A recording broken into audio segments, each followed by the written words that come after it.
J'avoue que c'est un réel plaisir donc d'être là ce matin pour avoir ces moments d'échange avec vous, partager la chaleur humaine donc, de nos frères, sœurs, papa et maman donc, de la région du plateau central. Mais je souhaiterais qu'on puisse rendre un hommage vibrant à ceux-là qui se battent au front, qui nous permettent, nous, de nous retrouver ici, d'échanger et de voir les perspectives pour notre patrie. Et je voudrais qu'on observe une minute de silence pour la mémoire de ceux qui ont laissé leur vie dans cette bataille.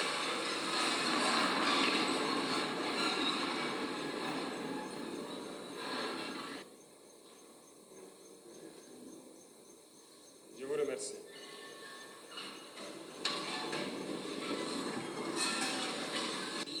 Ça fait bientôt 10 ans que nous sommes dans cette situation de guerre et je pense que vous suivez l'évolution au fur et à mesure.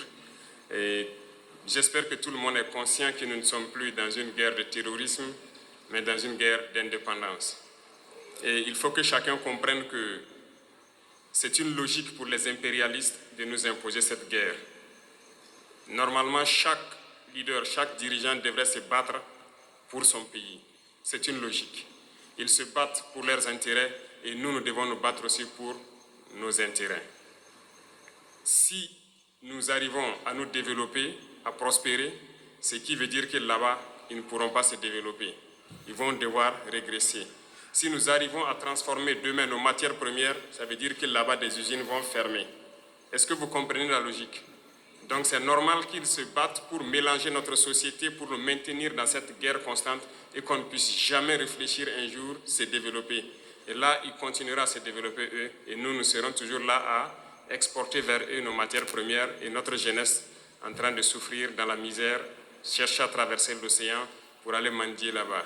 Donc, ils sont dans leur logique de protéger leurs intérêts, de la mauvaise façon certes, mais nous, notre devoir c'est de nous battre pour nous affranchir et nous sortir de cette situation. Voilà pourquoi donc, je profiterai donc de ce mois béni où chrétiens et musulmans se retrouvent donc en mois de carême, souhaiter un bon mois de carême à tous et que Dieu exauce les prières des uns et des autres. Aussi que chacun puisse à son niveau vraiment profiter de ce mois pour changer de paradigme vis-à-vis de ses voisins, de tous ceux qui nous entourent. Et je souhaite que les leaders religieux, ici au Burkina Faso, profitent de ce mois aussi pour prêcher, voilà, je dirais la bonne parole, pour prêcher vis-à-vis de ceux-là, ces égarés qui tiennent les armes dans la brousse et qui tuent, parce que certains tuent et ils pensent qu'ils tuent au nom de la religion. Il faut que les leaders religieux puissent donc ensemble faire beaucoup de déclarations, beaucoup de prêches, pour les faire comprendre que ce n'est pas de la religion. Pourquoi je le dis? Parce que je pense que beaucoup d'entre vous ont des frères ou des sœurs qui sont FDS, qui sont dans la brousse. Il est quasiment impossible aujourd'hui de prendre une base terroriste et ne pas trouver des livres coraniques ou autre chose. Ça veut dire que, donc je pense que par la parole, vous pouvez les atteindre. Il faut faire beaucoup de déclarations, beaucoup de prêches pour les faire comprendre que ça, ce n'est pas de l'islam. C'est tout sauf de l'islam. On n'a jamais dit de tuer. Et nous irons plus loin même. Nous allons demander bientôt donc aux leaders de l'islam, donc du monde entier aussi, de nous joindre dans ce combat-là, avoir des déclarations claires, franches, pour inviter tous ceux qui sont là à tuer au nom de l'islam que ce n'est pas de l'islam. Normalement, c'est une religion de paix, de solidarité, voilà, d'entraide. Il n'y a pas de raison que quelqu'un tue au nom de l'islam et qu'on ne puisse pas le dire qu'il est sur le mauvais chemin. Plusieurs opérations sont en cours.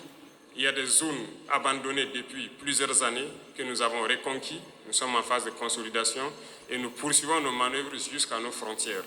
Dans quelques jours, vous serez bien sûr au courant de tout ce qui a pu être récupéré et nous allons nous implanter dans ces zones pour toujours. Nous n'allons pas reculer, nous allons récupérer la totalité de notre territoire.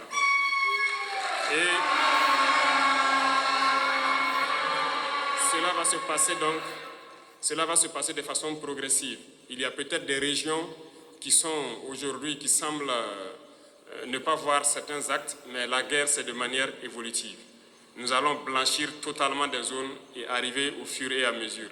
Et resserrer l'étau sur ces gens, c'est comme je l'ai dit, ils n'ont que de choix, soit de comprendre le message, revenir à la patrie, ou bien ils vont disparaître. C'est à eux de choisir. Dans ce combat que nous menons aujourd'hui, le plus dangereux, c'est la guerre de communication. Et je pense que ce n'est pas la première fois. Et aujourd'hui, je pense que les Burkinabés, les Africains doivent avoir compris qu'est-ce que c'est que la guerre de communication.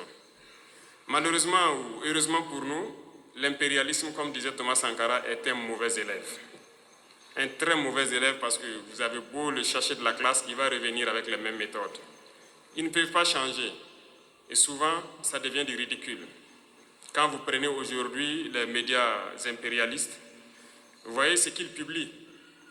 Ils ont procédé par la même méthode pour mettre le feu au Rwanda, par la même méthode pour détruire le Soudan, par la même méthode pour détruire l'Afrique. Ça ne va pas prendre. Et aujourd'hui, je pense que vous êtes bien conscients, ils sont très forts dans manipuler l'information, créer du faux tout autour. Et tenez-vous bien, ces mêmes médias, je le dis aujourd'hui haut et fort, surtout Jeune Afrique, nous ont courtisés au tout début, 2022-2023. Ils sont passés par plusieurs canaux pour nous aborder, pour nous faire payer et laver notre image, comme ils le disent. Nous avons refusé, ils ne peuvent pas le nier parce qu'on a les preuves chez nous. Ils ont envoyé des gens, c'est comme ça qu'ils fonctionnent.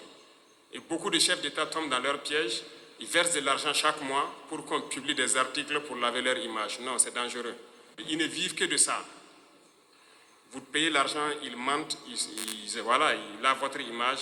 Vous refusez, ils mentent pour détruire votre image. Mais toute l'Afrique doit être mise au courant. Et si l'Africain veut évoluer, c'est d'arrêter d'écouter ces médias mensongers. Parce que tant que vous serez là à écouter une mauvaise information, ça finit par devenir une réalité. Et c'est très dangereux pour nous. La désinformation bat son plein.